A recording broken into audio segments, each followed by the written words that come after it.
Aloha from the East-West Center in Hawaii. I'm Susan Kreifels, and I'm the manager of the East-West Center's media programs. Thanks to everyone from around the world for tuning into this very important program on press freedom.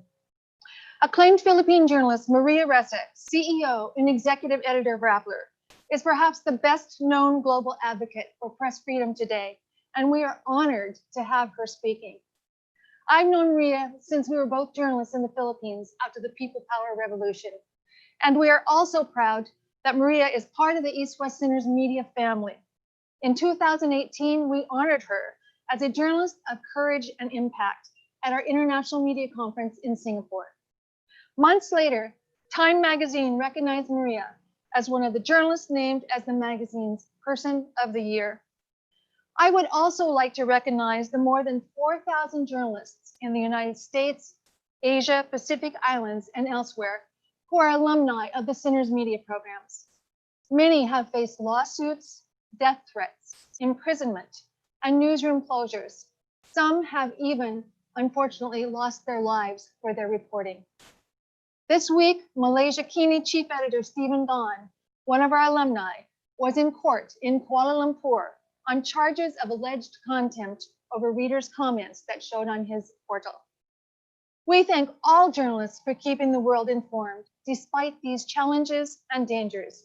And we hope that all of our viewers today will use their networks to support journalists and protect press freedom around the world. I want to share today's webinar protocols. We are on the record and recording live on YouTube. Viewers' microphones and videos are turned off. Viewer questions were pre-submitted today. Join the conversation on Twitter, #EWCSeminarsLive, and Instagram @EWCSeminars. Our website for all webinar information and YouTube links is www.eastwestcenter.org/EWCSeminarsLive.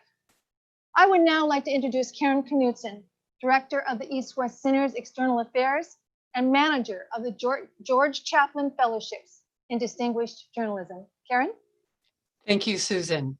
The George Chaplin Fellowship in Distinguished Journalism was established in 1986 by a DFS Hawaii grant to the East-West Center to honor the leadership and ideals of longtime Honolulu Advertiser Editor-in-Chief George Chaplin. Mr. Chaplin was a strong advocate of international business and cultural exchanges. He was also the co-founder of the East-West Center's Jefferson Fellowship Program for Journalists. Mr. Chaplin served as a member of the East-West Center's Board of Governors for 9 years, 5 of them as chair of our board. We are very proud to honor Maria Ressa as the East-West Center's 2020 George Chaplin Fellow in Distinguished Journalism. Thank you. Susan, back to you. Now to move on to our exciting speakers. We are honored today to have Sheila Coronel as moderating our program. Sheila is respected around the world for her investigative reporting, advocacy for a free press, and impact on journalism. Sheila is Academic Dean of the highly respected Graduate School of Journalism at Columbia University. She is concurrently Director of the Stable Center for Investigative Journalism, a co-founder of the Philippines Center for Investigative Journalism, and author and editor of more than a dozen books on Philippine politics and society, investigative reporting, and freedom of information. Sheila was also a keynote speaker at the East-West Center's very first International Media Conference in Bangkok in 2008. I cannot think of two more powerful and respected journalists to appear together today than Maria Ressa and Sheila Coronel. I'm going to hand over the program to you. Sheila, thank you very much.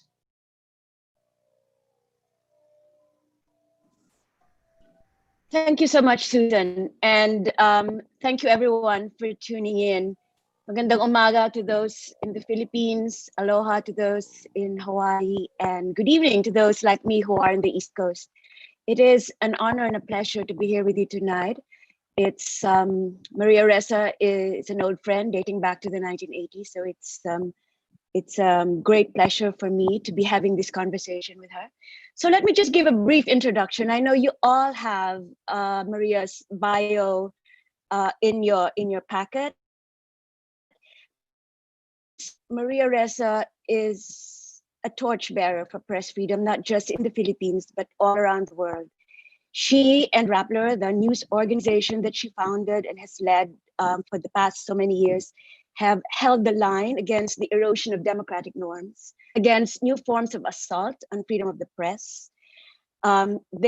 This include disinformation, propaganda, troll armies, and all forms of legal harassment. Maria is certainly not alone. All around the world, independent media are under siege information from fake news. There's a whole new set of rules that have been legislated in recent years to clamp down on press freedom, such as cyber libel in the Philippines, new laws against fake news, anti-terror, as we've seen in Malaysia, also the use of contempt of charges. In addition, regulatory measures such as those on tax evasion, restrictions on media ownership, etc., have created really an inhospitable environment for press freedom, something we have not known in countries like the Philippines and many around the world that have enjoyed some measure of democracy from the late 80s and the early 1990s. To some of you, Maria may be a cautionary tale. This is what happens if you defy populism and authority. But I'm sure that to many of you, Maria is also an inspiration. As Ben Smith said in a recent opinion column for the New York Times, Ben Smith is the former editor of BuzzFeed, said, journalists like Maria are among the most impressive journalists in the world. They're known not just for independence and for upholding freedom of the press, but also for entrepreneurship and their innovativeness, along with Malaysia Kini, Madam Masor in Egypt, and many other news all around the world that engage officers and hold power to account and innovate in the use of technology. They are shining examples of what the press can do and is able to do despite all these restrictions. Today, Maria is facing multiple court charges. She's recently convicted of cyber libel to a term of at least 6 months. There's an armed guard around the Rappler office. I believe she's in Rappler right now. Sometimes Maria has to wear a bulletproof vest. There are so many threats against her, and Rappler staff can't even wear Rappler t-shirts when they're out in the streets covering. So Maria will talk about, she'll speak for about 15 or 20 minutes on the threats on press freedom and democracy in the Philippines, as well as around the world, and also on what she calls the weaponization of social media against independent journalism. After her talk, I will ask her some questions and also ask her some of the questions that you posted. Thank you for those of you who sent questions in advance. I will ask Maria those questions in the Q&A that will follow. So Maria, over to you. Hello, everybody. Thank you so much for coming together. I'm going to share my screen and pull this up. And let me first shut this down. Yes. Okay. So, hashtag hold the line. It's been 4 years, right? And 4 years where we've been under attack. This was June 15th. It was when I was convicted, and I want to just, before I zoom into this, actually talk about the 3 huge threats that have changed the landscape in the Philippines in 2020. Like in every part of the world, COVID-19 is a critical one, right? Because it has enabled, it has given greater powers to government, and it all depends on what government does with that power. The second, in our case, we are now in the 17th week of a lockdown that's been largely led by security forces. And our president on April 1, it's April Fool, so I remember this very, very clearly. In a late night announcement, nationwide announcement, he actually said, you all have to stay and follow the quarantine rules, stay at home, or else, and then he told the police, you can, quote, shoot them dead. The very next day, a 63-year-old farmer was stopped at a checkpoint, and he wasn't wearing a mask. The police report said that he was drunk, but he attacked. Again, according to the report, he attacked with a bolo knife and then was shot and killed. That's COVID-19. Our contact tracing is now just getting a new head. This was announced yesterday. And our cases of COVID-19 are increasing. The second is something that I think is incredibly important for you to recognize, which is the shutdown of ABS-CBN. ABS-CBN is the largest network, the largest broadcaster in the Philippines. I came home to head its news group, about 1,000 people in the news group. In total, ABS-CBN employs about 11,000 people. Underneath Mr. Duterte, it's lost a significant chunk of its market value. And now, with the shutdown, on May 5th, there was a cease and desist order by a minor regulatory agency, just like with Rappler. Within a few hours, ABS-CBN went dark. And just last Friday, the House of Representatives Working Group Committee denied its franchise. This is now closed. What this means is you go back to history. The last time this happened was in 1972 when President Ferdinand Marcos declared martial law and ABS-CBN was shut for 14 years. President Duterte didn't have to declare martial law, but it tells you something about the state of our institutions. The third is the passage of the anti-terror bill. This is huge. It is now a law. It's been signed by the president. And the reason why this is cause for alarm and why there are numerous petitions being given to the Supreme Court is because now it codifies the kinds of random abuses of power. Now it's codified into law. Under this, a small group of cabinet secretaries can name a critic or a dissenter a terrorist. And with that person can be arrested without a warrant and held up to 24 days, detained, jailed, whatever you want to call it. This is the context of my June 15th conviction, along with a former colleague, Ray Santos. And, you know, there's a lot, that's the bigger context. I think the other thing you need to remember is that UNHCR last month released a very damning report on the situation of human rights, on President Duterte's words and how they incite a lot of these violations.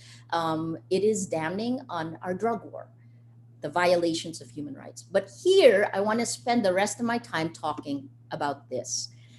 Don't you like, I just figured out how to do this, you know, how to make that thing. So conviction in the Philippines reveals Facebook's dangers. Many of you know I have been talking about this for 4 years. The first is, let's just talk about the narrative in 2016. And every democracy, every country where people get their news from Facebook, because Facebook is now the world's largest distributor of news. In the Philippines, 100% of Filipinos on the internet, 100% are on Facebook, right? So here's the narrative put in 2016. Journalists are criminals. In 2016, it was repeated 1 million times. The first time I heard, you know, Maria Ressa is a criminal, I was like, I laughed.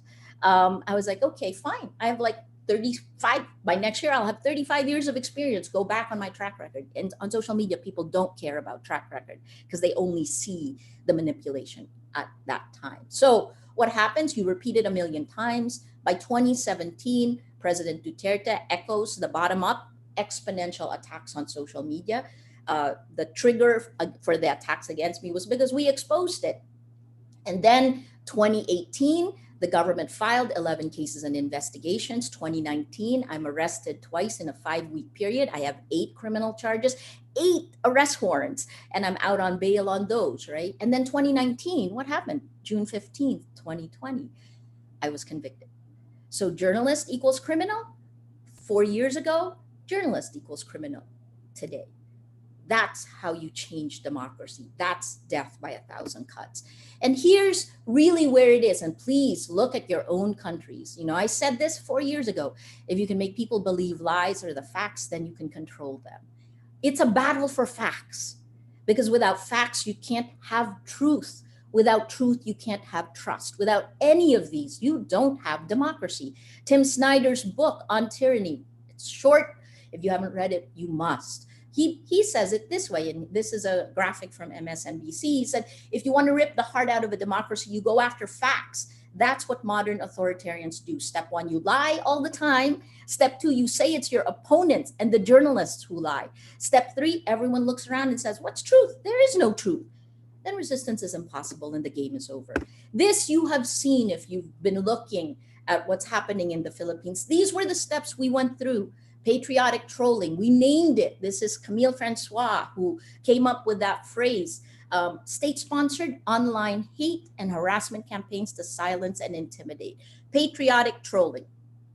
You flood the market with false news. Women in the Philippines, according to our data, are attacked at least 10 times more than men. And the three steps, and this was just looking at what happened to Laila de Lima and what I was living through. Step one, attack the credibility, repeat it a million times. You allege corruption. You don't need facts because you're making up the facts. Step two, with women, sexual violence, inflame the biases, you fuel misogyny, you degrade them as a sexual object. I'll show you some of that. And then step three, Laila de Lima, our senator, is the cautionary tale for politics. She was arrested and jailed February 2017. There hasn't really been a trial of any sorts, but she's there. 2 weeks before she was arrested, they trended hashtag arrest Laila de Lima. In May of 2017, the government, its proxies, tried to trend hashtag arrest Maria Ressa. It didn't work in 2017, so it took another 2 years before they actually arrested me. But this was what it was, right? You can see hashtag arrest Maria Ressa, a transcript of Trump's call with President Duterte. Washington Post, The Intercept, Rappler released that transcript. And you can see how ridiculous it is, but it doesn't matter. Then it moved to Twitter. Call her to the Senate, hashtag arrest Maria Ressa. Then it moved to real people. The overseas Filipino workers are a base for the campaign of President Duterte and now for the propaganda machine. I can smell an arrest and possible closure of Rappler.com. This was May 25, 2017. And then it moved to the sexualized attacks. Maybe Maria Ressa's dream is to become the ultimate porn star in a gangbang scene. It's not. And it goes on, me to the RP government, make sure Maria Ressa gets publicly raped to death when martial law expands to Luzon. This is a student at that time. This is the kind of stuff we deal with now, right? This is something I picked up from the comments section of Facebook. But what are the intended effects? Pound the target to silence and control the narrative. In countries like the US, in 2016, you have evidence of the influence operations, information operations that were on both sides of Black Lives Matter. It's in the Mueller report. The data has been released. And fast forward that to 4 years later, and you can see the real world impact of something like this, right? So pound the target to silence. The second is to astroturf, fake grass. Manufacture consensus, make everyone believe this is reality, because the goal of influence operations is to change the minds of real people and to change their behavior, and it works. And finally, this is what we started with. Repeat it a million times, repeat the lie a million times, and it becomes a fact.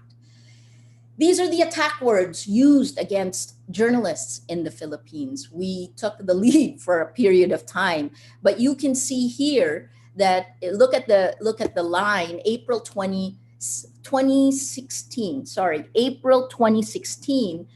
This is campaign period, and President Duterte was elected in May 2016. You can see how the line solidified after he was elected. The pounding increased after the drug war began. This is the first wave. We're now beyond our sixth wave of Facebook pages, but it is so organized that the content creators, there are 3 here in the first wave, the content creators create content for their demographic, right? So the mother account, the foundation of the propaganda machine, is a former singer-dancer who is now a government official. You can see her up here in the upper right. Middle class was taken care of by Thinking Pinoy, who is a real person and for a period of time worked for government. And then you have the supposed real, the 1%, right, taken by that. Here's how it has evolved over the last 4 years. You saw the that meme that I took out of the comments section. Well, this one, it uses my gender, my facial features, my color against me, right? And then we moved to here. This is after I was convicted, and there was an outcry, largely led, by not, well, it was really largely led by the international community, because here in the Philippines, there's this, we live in an environment of fear and violence. But I want you to look at that meme and look at what they did to my skin, because I have eczema. I have extremely dry skin. And what they've done is they take anything that they perceive as a weakness and they pound it. So this is how it evolved from really dry skin that's highlighted to something they call scrotum balls. I apologize for this. I was thinking about actually pixelating it, but this is what I wake up to every day. Social media doesn't allow you to pixelate. And from scrotum balls, so this is now code for them. It then evolves to this, right? 1,000 Cuts is the documentary that is now out in the States in theaters on August 7th. But you still have, this is a Facebook page. You can see they're so proud of it. Vove PH is second generation distribution for content. And they, again, take that scrotum balls and add it here. They make my skin look worse, and then they try to pound it. But the best part, you get used to this stuff. What doesn't kill you makes you stronger. Let's take the narrative of the CIA. They moved to every single platform. This was an email just about a week ago that went not just to us, but to major news groups. Frontline is in here because they're distributing the film, I suppose. But look, this first came out in 2016 in the Anchor account. Rappler is not CIA, right? So you can see the evolution of the narratives and how they change.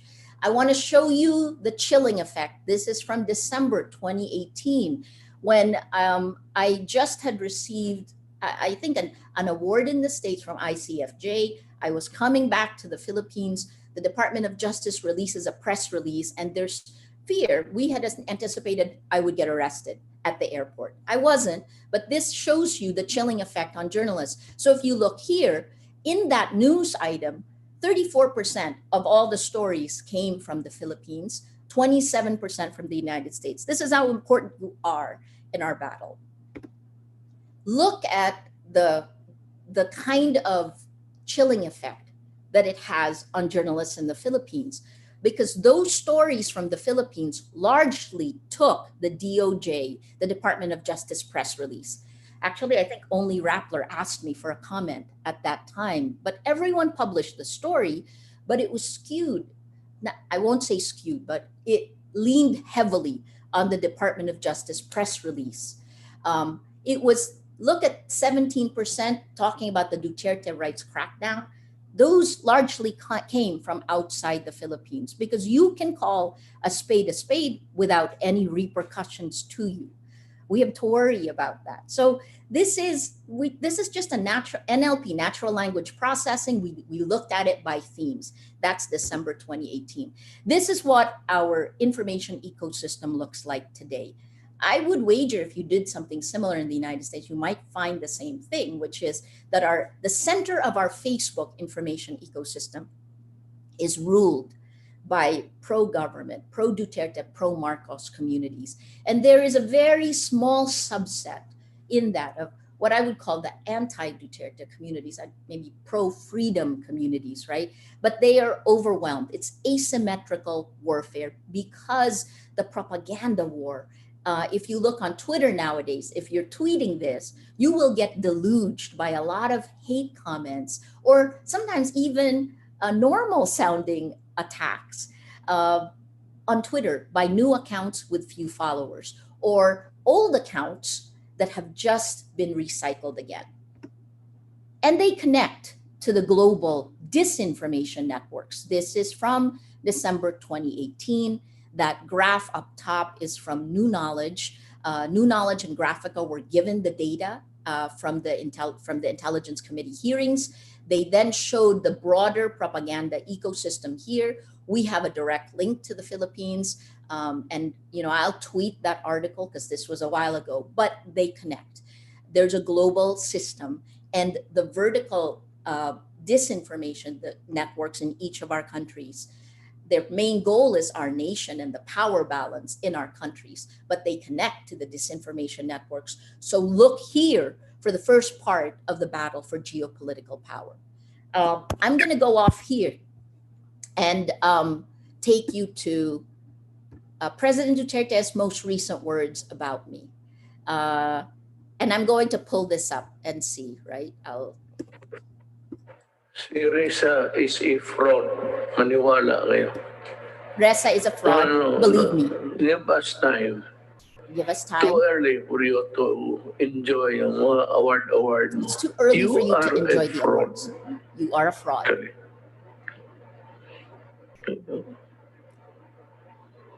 We're just compiling at this stage. And someday in bold letters, we will show your incongruity. You are a fraud. So, si Ressa is Sorry, a fraud. let me Maniwala pull that kayo. up. Well, no, give us time. I don't Too want to early put for you President to Duterte on enjoy. loop for you. This was July 8th when this happened. A few nights later, ABS-CBN lost its franchise for good. And, I'll end it with this. I don't know what my incongruity is, but next year I will be a journalist for 35 years. My track record is very clear. And, how do you respond to something like this? You don't really, right? So I really have to tell you how the efforts outside the Philippines has helped us hold the line. And I just want to end with this, just to show you my suspenders. Committee to Protect Journalists, ICFJ, the International Center for Journalists, and RSF have come together. Maybe this is easier. And they've put a small group together that is starting to a petition. Please, if you've seen it, please sign. I don't know where it will be used, but the troika of powerful women who are putting this together is Courtney Raj from CPJ, Julie Passetti from ICFJ, and Rebecca Vincent from the RSF. And this was released Thursday night, our time, right? And I guess the last part of this is just, I lost the share screen. So I would say the last part is that it's a battle that is global, but I always thought 2020 was going to be the year that big tech is held accountable. COVID-19 shifted that, but in many ways, it also showed us the power of the social media platforms to police content when lies kill. With health, it does kill. But I would argue that political disinformation also kills. We've seen genocide in Myanmar. We've seen what's happened here in the Philippines. So, we have to clean up our information ecosystem. I'll shut up and and take questions. Sheila. Thank you, Maria. That was both. That's very scary what you've just told us. Let's look first at, you've talked a lot about the damage that Facebook has done to democracy and the free press, not just in the Philippines, but elsewhere around the world. Of late, Facebook has been under pressure here in the US from government and from regulators because of its practices. Do you see that there is change coming to social media platforms like Facebook? And do you see that some of the problems that you've cited, do you see this as being resolved by some of the changes that are taking place or that have been proposed recently? It's almost too little too late. I actually keep pushing, and Rappler is a fact-checking partner of Facebook. We're one of 3 working in the Philippines, one of 2 Filipino fact-checking partners.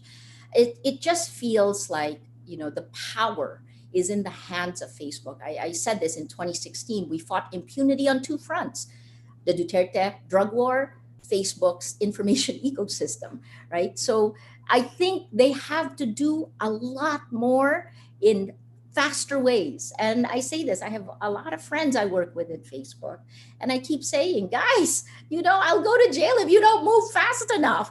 This is a race against time, because the more people whose minds are shifted, it just takes much more time to change the way people think. Social media is a behavioral modification system, and I think that's the other shift we need to make. This is, along with micro-targeting, extremely dangerous. It knows us far better. The data that we have put into these platforms give them the ability to know us far better than we know ourselves, to then offer us up at our most vulnerable moment to a message, to any advertiser, whether it be a company or a government. So the short answer, Sheila, is get moving. You're still not doing enough. There's been a lot of efforts on COVID-19, but you've got to look at political disinformation. And, I will pick up Mark Zuckerberg, who says this is a freedom of speech issue. Far from it. I think that definition shows how little he knows about the constitutional rights of the press, of freedom of speech, of freedom of expression, and how this is not just as Sacha Baron Cohen said, it's not just a freedom of reach, it's not just the distribution, it's the impact on giving power, vaster powers. You've already seen in the presentation how, but also on the people who are trying their best. The frontliners here are journalists, human rights activists, anyone who is trying to protect the facts. We're not armed. What else? What should Facebook be doing? I mean, they have, as you said, they're doing fact checking with groups like yours. They banned many people from the platform. They've deplatformed, including in the Philippines, they deplatformed a lot of people. They have done some rudimentary, changes in their algorithm. But what other things do you think Facebook should be doing in order to remedy this sort of disinformation pathology that they're in the center of? Yeah. I'll take the three things you said, right? So the first is in terms of the track records. Your second was deplatforming. The first one, Sheila, that you said was? They fact checking with people like you. Okay, the fact checking is easy. Fact checking, yes, we do it, but it is a thinking slow process for a thinking fast problem. The fact checks never reach the people who have been convinced by the lie. The lie travels faster and further. Also, the definitions of inciting hate, right? Facebook is far worse than Twitter in terms of protection against the targets of this inciting hate and violence. That's the first. So no, not enough. Fact checking is critical. The reason we do it is because once we see the lie, we can then analyze the networks that continue to spread the lies. And that leads to your second point, which is, have they taken down enough? No, absolutely not. Recidivist accounts are still there, and they continue to incite hate. Let's just talk about me again. Sorry, it's all about me, but I get to see things because I'm the target of attack, right? I have never watched my reputation crumble so quickly for a select targeted audience. I have watched the Philippines get splintered, and this is happening in every country around the world. In the Philippines, we all pretty much were in center because facts are facts. And before 2016, the greatest trust was in news organizations. But then once the propaganda war began and the design of the Facebooks and the YouTubes of the social media platforms kicked in, you saw the pro-Duterte groups begin their own filter bubble. They move further here. They don't get to see the anti-Dutertes as much. They don't hear those arguments because they move further here, and they keep moving. You can say right and left, whatever you want to do it. This is happening in our society because built into the design of all social media platforms is the way they grow. They grow by friends of friends. That's how you get recommendations to keep adding to your network using friends of friends. But if you use that tactic, it builds polarity and filter bubbles into social media. So that's a basic thing. So the other thing is, I think, the takedowns aren't working because you're not doing it fast enough. You're not doing enough on inciting to hate. And you're also allowing micro targeting and the design to continue to polarize people. And it will take time to change the way we think. It plays to the worst of human nature. What are the things we can do? Well, the easy one is, imagine if Facebook was liable for all of the things happening on the platform they built. I mean, that's a huge debate. And I wouldn't want to see Facebook taken down despite what we've gone through, because I think technology is now baked into the future of news. It is baked into our future. But we need to find the way to protect democracy with this. So that's the easy one. But here's some easy solutions, and there's playing with it. Data portability. If you go to Facebook now, you can actually port your photos. You can now move your photos to another platform. They've only connected this to Google, to photos of Google, but that's a next step. A third step, and this is coming from an upcoming book by Sinan Aral, who's at MIT. A third step is social network portability. And again, that builds on the work of so many academics. There are a ton of things we can do. They're just choosing not to do it yet. Maria, Rappler use Facebook, use the micro-targeting and all the tools that Facebook is so Facebook can be both a force for good or a force for evil, right? Rappler was built from Facebook. We started Rappler in the end of 2011 on Facebook. And if it had had better search, we may never even have built the website, right? But yes, it is a force for good or evil. But the choices they have made, starting, I would say, 2015, when instant articles were rolled out, instant articles beckoned to news groups. It was made to bring news groups onto the platform. And yet, the algorithms didn't prioritize facts. In fact, they downgraded the facts. So now there's an illusion for people around the world that you can get news on Facebook, but what you're getting is not news. So the first step is that, like in 2015, when we were enticed to join instant articles, that's when the world began to change. And look, the dominoes began to fall in 2016. I think it started in May 2016 in the Philippines, then followed a month later by Brexit, and so on and so on and so on. So yes, it can be a force for good. I still believe, I sound like I drank the Kool-Aid, I did, but I still believe it can be used for good.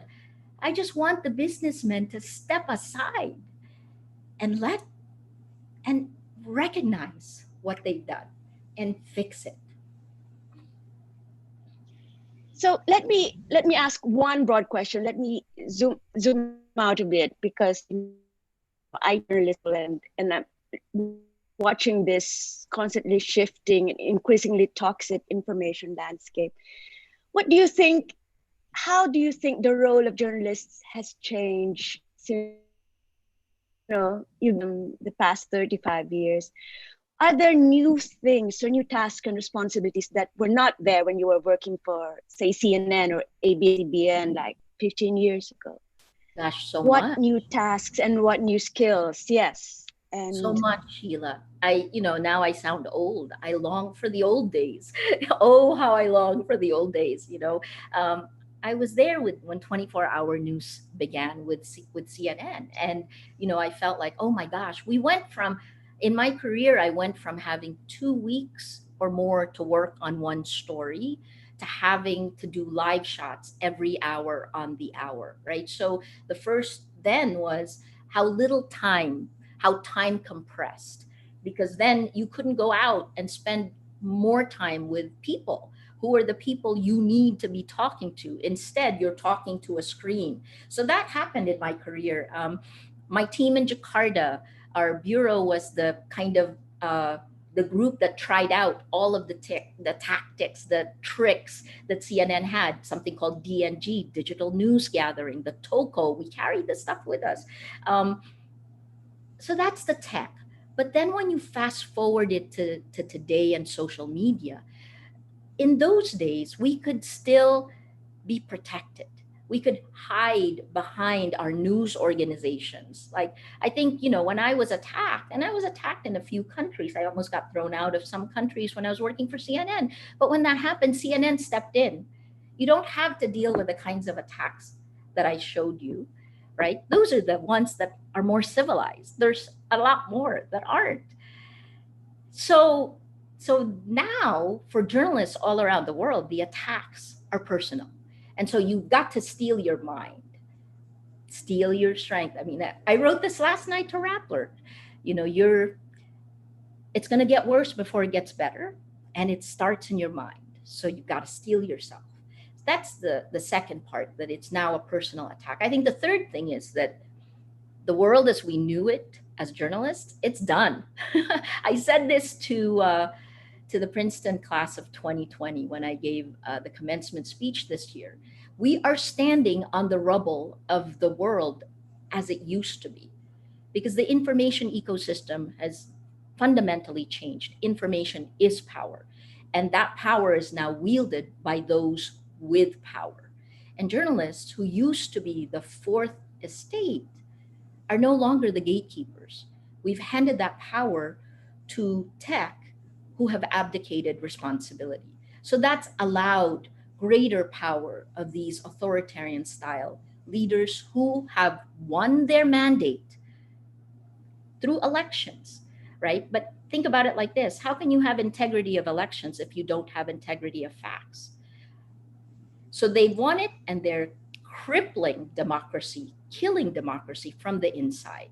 Our institutions are crumbling. So that's huge. I don't think we've ever lived through a time that has demanded so much from journalists. And we're far from perfect. Let me, be clear. We're not perfect, but our mission, our businesses are set up for that. Oh, did I mention the advertising model is dead, right? So that's the other thing. The platforms have taken the revenue and are the very platforms that are killing our credibility. So I guess what I told the Princeton class of 2020 is that we're standing on the rubble. We can either mourn the past, or we can begin to actually be excited about creating the future. And we at Rappler, we've chosen to be excited about the future. We just, was it only yesterday? We just rolled out a new tech platform. Despite all of the risks, what keeps us going is that I don't want the sword of Damocles to stop us from doing our jobs as journalists, as tech people. Imagine tech in the hands of journalists who have different priorities, who know how to protect the public sphere. We've got to do this. So we need to build. We have never had as much responsibility to build the future as we do today. Maria, I'd like to ask some of the questions that were sent to us in advance. There is a question here from Pakistan that is kind of related to that, what we've been talking about. And this person says that, political parties in Pakistan have been involved in hiring troll armies and social media platforms, which have become toxic spaces for journalists. How should journalists respond to such trolling? And do you see that there is a solution to this problem in the near future? The question is, this is a huge one. Can democracy be saved from digital authoritarianism? India and Pakistan are very interesting places because the weaponization of social media has been democratized a lot more than they have here in the Philippines, right? And that makes it really much harder to work. As a journalist, and Rana Ayub is a perfect example of all of the attacks that one woman can receive, and the kind of sexualized, gendered attacks. It is really tough to stand up, but I think what we've done, and I think this could work in the same way. You pull the journalists together. This is a time to collaborate, collaborate, collaborate. I've been saying for 4 years in the Philippines that news groups shouldn't be competing against each other. We are now on the same side, right? So that's another mind shift for news organizations. We're on the same side in the battle for facts. So we should be working together. I tweet, I post the content of other news groups. Rapplers do that because we are all on the same side. We've formed a group. We call it the Democracy and Disinformation (D&D) of all journalists from different news organizations. We have, in response to the shutdown of ABS-CBN, more than 500 journalists have come together in a statement that is calling out the lies that are there. In a battle for truth, in a battle for facts, we are all together. That's the first. The second is that you got to realize that it's not your fault. And you have to realize that, we've been taught as journalists to be responsible. And the first thing that these attacks of bias started coming our way, it made us, of course, look inward, and it made us doubt ourselves. But forget it. This is made to do that for you. So you now have to compartmentalize. You have to take valid criticism, but at the same time, be able to push away the disinformation attacks, right?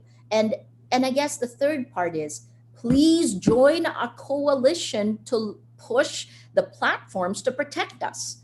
We must, because democracy won't survive, because I can't see Facebook or YouTube fighting power, right? They're not built that way. We are. So a related question here from India. In the struggle for press freedom, what have you found to be the most valuable source of support? And a similar question from Indonesia, which is, what role can journalist associations and civil society do to reverse the threats to press freedom and to journalists? AGI is incredible in Indonesia, and I actually think your press alliance is incredibly good, but you need to broaden it. So I think what can we do? What we've learned, Rapplers, my elevator pitch when we were still creating Rappler is one line: we build communities of action. That's what we need to do even more today. That's why we rolled out Lighthouse. That's what we're calling our new platform, because we need to shine the light and we need a beacon so people can see the rocks on the shore, right? So for India, the same. I think that many journalists and news organizations still tend to think of news organizations first, because that's the way we were born. We competed against each other. I think you need to pull your networks together now. And I'm going to quote OCCRP's founder, Drew Sheila, you know them, right? He says the way to fight a network is with networks. So since the tech platforms are taking their sweet time, I think the journalists who are also having a difficult time switching to collaborative mode instead of competition mode, we need to be more agile because we're on the line. And we need to work together. We need to build communities of action. I'll tell you one last thing about what helped us. Our legal fees escalated. And part of what helped us was the kindness of strangers. When you build communities of action, people who believe in the same values, people who want to protect the principles of democracy can come together. And we're not alone, right? So journalists aren't alone. Our community will work with us. Crowdfunding brought in a big chunk of the money we needed to pay for our legal fees. And there were two. There was our own crowdfunding on our site, and then there was a crowdfunding on the international community that was led by the Press Freedom Defense Fund and the Committee to Protect Journalists. So again, we need to come together. There's a question here about the role of Western organizations in the US and in Europe in supporting press freedom in countries around the world. Critical for us. I spent most of my career outside the Philippines. I opened and ran the Manila bureau and then the Jakarta bureaus of CNN. My colleagues are outside the Philippines. And then when I came back in 2015 to head ABS-CBN News, I learned a lot about the way things really work here. Look, without the international community in our battle, I don't know if we could have survived, because the fear and violence is huge. And, as Sheila knows, it takes a while for Filipinos to see the writing on the wall. And you go back to 1983, right? In 1983, Benigno Aquino was assassinated, and it took another 3 years before People Power happened. Not to say I think everything moves much faster in the age of social media, but when you have a captured legislature, which is essentially what we had, that's what the vote showed. And now the kind of propaganda that is being pushed out to justify this, it's like we're living in two different worlds already. And President Duterte was very straightforward. He actually was very proud that he was able to, in his words, get rid of an oligarch without declaring martial law. He is the most powerful leader our nation has ever had, because we seem to be a dictatorship masquerading as a democracy with rule of law.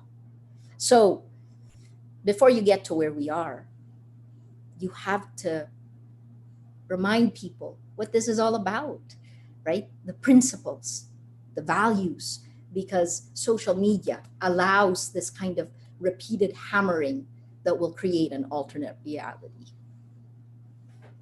Is there more? This is a question. Is there more that the international community can do to improve the situation regarding press freedom in the Philippines? That's a question from Pakistan, but there's a question from Hawaii.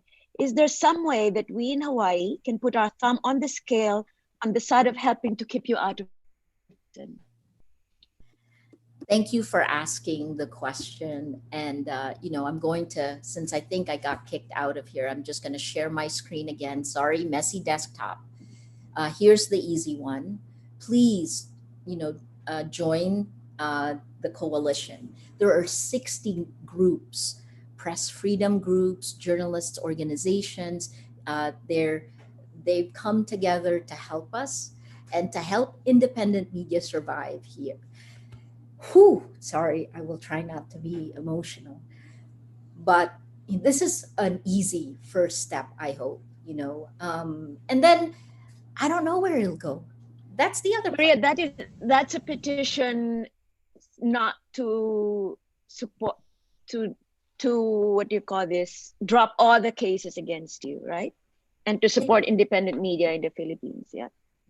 I think, yes, it is it's not even, they're calling for public support. And it is a petition to help support independent media in the Philippines. And what it's actually asking for is for independent, as a matter of urgency, please sign this petition calling on the Philippine government. You're right. And Sheila, of course, Colombia also is there. It is, again, the kindness of strangers who, not to say that most of the people who have signed are people that we've touched in some way, but they've come forward, because if we don't stop it where we are, it's coming for you. That's, I think, the other part. That's my argument for Filipinos. It's hard when you're here, and it's hard for me to be disappointed because there are costs to standing up. A teacher was arrested and held in jail without really an arrest warrant, and he was ordered released for a post on social media. Granted, it was an incendiary post, but still, the kinds of draconian measures that we are taking right now. The last one, and this, I just tweeted this. If you look up my tweet, our government just announced that they would actually deputize the police to go house to house to go look for asymptomatic cases of COVID-19. And if they find them, they will take them and bring them to government centers. So for me, I mean, is that even constitutional, right? These are things that we need to ask. Power with greater impunity becomes more powerful and colors completely outside the line. This is why we need to remind our government, our people, about our rights guaranteed under the Constitution. Well, there is a question here about whether the pandemic has been used as a cover, as an excuse to crack down further on a free press and freedom of expression. Absolutely. I guess the answer is yes. Yeah, absolutely. I don't think the shutdown of ABS-CBN could have happened at any other time, because if we weren't on lockdown, then people would have gone out on the streets. But this is, very convenient and opportunistic. Oh, sorry. Let me be balanced. Let me be balanced and say that the Philippine government has repeatedly said that it has nothing to do with the shutdown. President Duterte has repeatedly said he has nothing to do with the shutdown of ABS-CBN or the cases against us, despite his repeated statements over the last 4 years. So is there, what can people do in this situation? You've said that, like in the Philippines, I mean, because of the closure of ABS-CBN, there's unprecedented unity in the media community. And not just the media community, even the business community has stepped forward. But is speaking up enough? Is speaking out enough? The biggest thing missing is leadership, and I would call it political leadership, because we're journalists. It's not up to us to rally the crowd, if that makes sense. You know what I mean? Like, it's very uncomfortable. The debates you guys are having in the United States about the line between journalism and activism, we crossed over that before. And there are 2 instances for me that were really watershed, where I just said, I've seen some things, I see it, why can I not report it as me? When I got arrested in February last year, I realized that power is abusive, that my rights were trampled. And at that point, I just started taking off a little of the filter I put on as a journalist, right? Because then my rights were trampled. I didn't have to go talk to someone else to see whether they were telling the truth. I know I'm telling the truth, and I don't have to go through documents. I know that these charges were manufactured. I better strike that for... It's very hard to know what the rules are when the rules keep changing. That's one. And then the second thing was my conviction, because the conviction was the first of the codification of the abuses of power. This conviction on a cyber libel law, a retroactive application of the law, has essentially made every Filipino on the internet now. The statute of limitations for libel has been changed from 1 year to 12 years. We will challenge this all the way up to the Supreme Court. But in the absence of this is why it's a race against time. That's the first codification. And then the second codification happened just a week or so later. It's the anti-terror law, right? It's now all of these things that were unconstitutional on the face of it, and this is why they're getting challenged in the Supreme Court, are now laws. So if we don't use our rights, we are going to lose it. We're at the precipice. Maria, it's not just that the edifice of laws is crumbling, it's also that the coronavirus all over the world has had an impact on the revenues of news organizations, and that too threat to their continued existence and sustainability. How can independent media survive sort of these twin threats of repression, a threat to its... I will give you an optimistic, by experience answer to that. Nietzsche was right. What doesn't kill you makes you stronger. In April of 2018, after the government started filing cases against us, 11 cases in about a year and 2 months, right? In 2018. By April, we dropped 49% of our advertising revenue. And we were forced to, because this is also the government's war of attrition, right? This is what's happening to ABS-CBN right now. They are losing 30 to 35 million pesos a day with the shutdown. In our case, what it forced us to do was to go into hyper mode for 2 weeks and craft our survival, a sustainable business model to make sure we survived so we could fight. Right. And that, I will tell you, the good news is we basically started, we roped off a section underneath our sales team, and we took the analytical tools that we had used to figure out how disinformation works, and we used data and tech to power a new sustainable business model. 2018 to 2019, that grew 12,000%.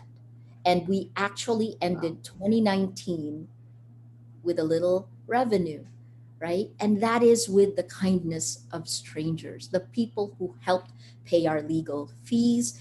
And then we used the time to make ourselves stronger. This is it. I think if we all do this and realize that the advertising model is dead, then we need to find something else. All of us can't do this alone. I think there's a great debate right now among the press freedom groups, the philanthropic groups, the grant giving bodies, all of this.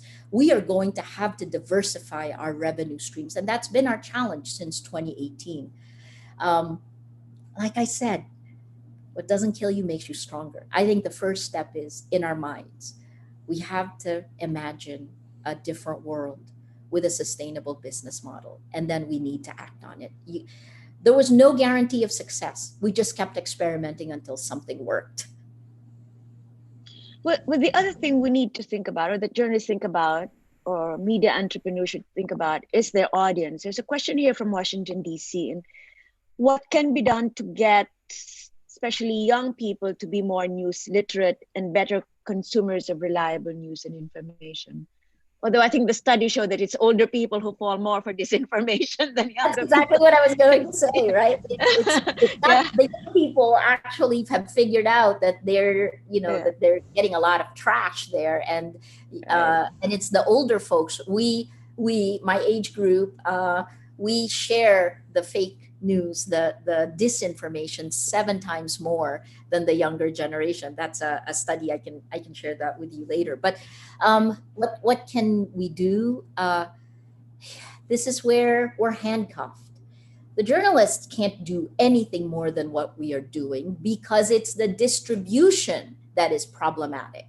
The distribution is sending out lies laced with anger and hate and allowing it to spread faster and further than really boring facts, right? So, I've seen this stuff. I've seen people say we have to be more creative. Yes, we're more creative, but the onus isn't on the journalists alone. When the distribution of news, when news organizations had both creation and distribution, our information ecosystem was at least we were liable for lies, right? And look at all the conspiracy theories. They were still there, but they flourished in the outskirts. Freedom of speech existed.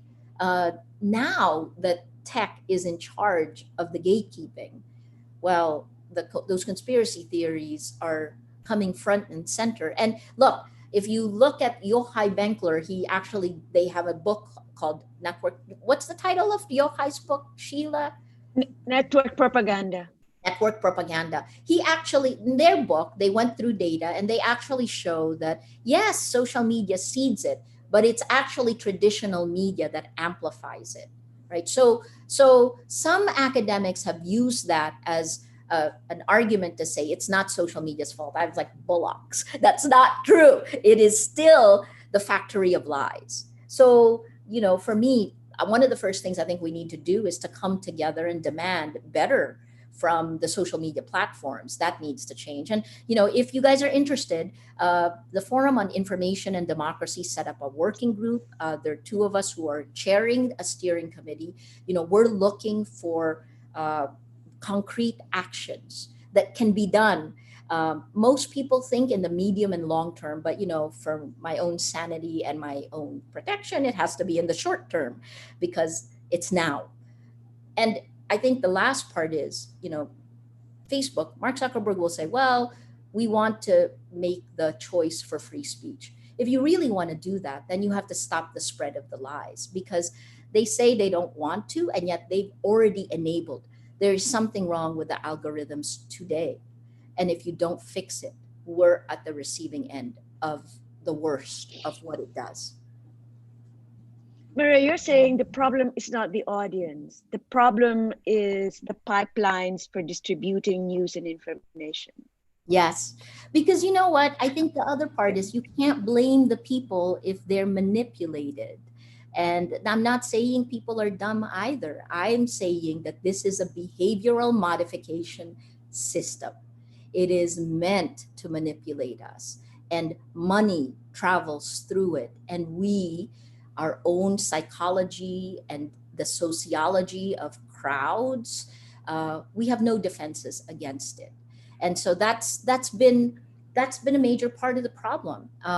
Emergent behavior, right? If you guys read this book, this is an old book. It's called Emergence, where Stephen, I can't remember his last name, but he looked at behavior of ants, the behavior of flocks of birds who individually, they don't exactly know where to go, but as a crowd, they begin to move in the right direction. Well, emergent behavior on social media platforms enables the rise of dictatorship.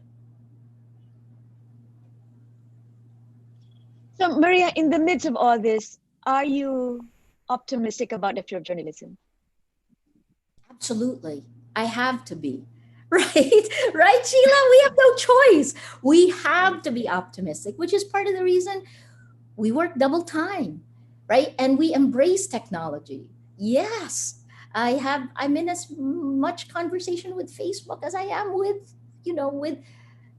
our audience, because we must. It's just, I hate this time period. But we're going to get through it. This is creative destruction at work. The old world has already been destroyed. So how do we create what the new world is going to be? And we can't actually go back to the past. It's gone. And I think the sooner we recognize that, then the easier it will be, and the more excited we can be about creating what the future is going to be. Look, it could be that that we're going to go back to the rise of fascism around the world. I'm not the first to say this. Madeleine Albright's book, I think, is among the first. On Tyranny, Tim Snyder's book, right? He takes it all apart. Maybe, I began my career as a reporter with Sheila in 1986 with People Power, when this nation actually inspired other people power movements all around the world. So it was democracy's rise. And then the sad part is, at the time when I was hoping I could retire and go write books or something, well, here's the rise of fascism going the other way. In some days, I wake up and I think, gosh, please just declare a dictatorship so it's easier. I've worked under dictatorships. I was leading the Jakarta Foreign Correspondents Club underneath Suharto. I did that for a year.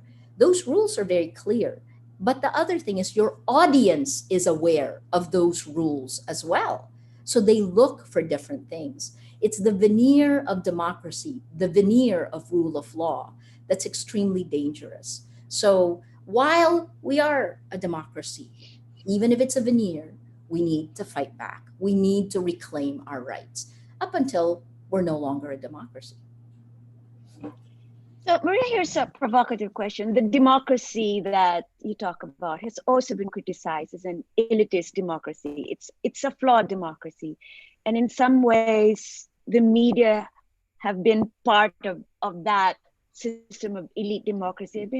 Media owners are part of the elites themselves. And this is one reason why the attacks about the liberal media being part of the liberal elite resonate among many people. Yes. Yes. I agree. Yes. it's a perfect storm of different things. The demise of liberal democracy, its inability to deliver, the trickle down effect, not trickling down. But that doesn't justify transferring power to a kakistocracy, right? It just doesn't. It doesn't justify a move to fascism. It doesn't justify uh, replacing one group with another, which is actually, that has been the pattern in the Philippines. Because in the end, journalists' power, the news organizations' power came from our Constitution, which is patterned after the United States, the Fourth Estate. And in the end, despite the arguments of oligarchies and the fact of, the power, where the power lay, Filipinos for decades looked at news organizations as the places where they can get justice. And that's a fact. So one doesn't justify the other, Sheila. That's my response. Because look, we can go down the rabbit hole, and I really feel like we're down a rabbit hole in so many ways. But that rabbit hole still must lead to a place where power goes back to the people. And in order to give power to the people, you can't be manipulating them. They need to be able to see the facts so they can make choices. You can also make the argument that, our mass base would rather sing. That's wrong, because that's also not true.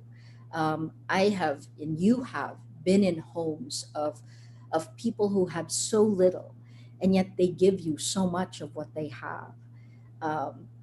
So the fact that we haven't created a perfect world is no excuse to throw the baby out with the bathwater. And we've been down that road before, and we know where that led. Maria, I'd like to ask, to end with this rather personal question from Anne in DC. And Maria, you told me in Toronto a year ago that you had finished Jason Rezaian's book, which is, Jason Rezaian is an Iranian-American journalist who was in prison in Iran, in order to steel yourself in case you too would face 544 days in prison. What did you learn? I learned you have to embrace your fear. Jason's book is called Prisoner. I think the first place you become a prisoner is in your mind. And that's what he showed. He weathered 544 days, and he talked about how this is the stuff that I took out of it. He was bombarded with propaganda. He had no contact with the outside world except for Iranian television, which called him all sorts of horrific names, right? But what he did to be able to continue was to exercise. That's an easy one. But his cell was so small that all he could do was walk around in a circle. He did that for 544 days. When he was finally released, and he was put on a plane to Germany, and he was brought to a mall to get clothes. And the first thing he did was to try to buy clothes, right? But what he kept doing was to walk around in a circle. This connects to behaviors of people. So what I learned out of that is that, you prepare for the worst. And then if you are in the worst, you prepare yourself to maintain your strength. And that's pretty good advice. Embrace your fear. That's something I also told the Princeton class, because there's a lot to be afraid of in our world today, but you can't let it stop you, because in the end, you only confront your fears in your mind. Thank you, Maria. That's a very nice way, I think, to end this Q&A. Thank you for taking all the questions, for your generosity in answering all of them. Thank you to our audience for asking such smart and well thought out questions. Thank you, Maria, for your courage and for continuing to carry the torch for press freedom. I now turn over to Susan Kreifels of the East-West Center. Susan, over to you. Maria, your dedication and your passion and your courage so moved me as a journalist and as a concerned citizen of the world. I remember back in 2018 when you spoke to hundreds of journalists at our International Media Conference. There had been kind of a darkness over that conference, and for the very reasons that you shared today. And you spoke to us, you inspired us, you motivated us, as I am sure that today you have inspired and motivated all of the people who are watching. I thank you from the very bottom of my heart for all that you do for us. And it's a reminder that all of us are responsible for protecting free press around the world. Thank you, Sheila, for being an excellent moderator. We kept you up very late in New York City. Thank you for your time and for your dedication to journalism and freedom of the press as well. Thank you both. Thank you very, very much. I'd like to just share now a bit of information about our next EWC Seminars Live program. We will be comparing America's approach to COVID-19 with Asia's approaches, and we will look at the best way for the world to defeat this pandemic as well as future ones. We are honored to have two internationally recognized health and virus experts speaking. Dr. Michael Osterholm of the University of Minnesota in the United States and Professor Keiji Fukuda of the University of Hong Kong. The program is scheduled for Tuesday, July 28 in the US and Wednesday, July 29 in Asia. We'll be announcing details soon, and you can always check on our website, www.eastwestcenter.org/EWC Seminars Live. Thank you everyone for tuning in today. We hope to see you next time. And aloha from Hawaii.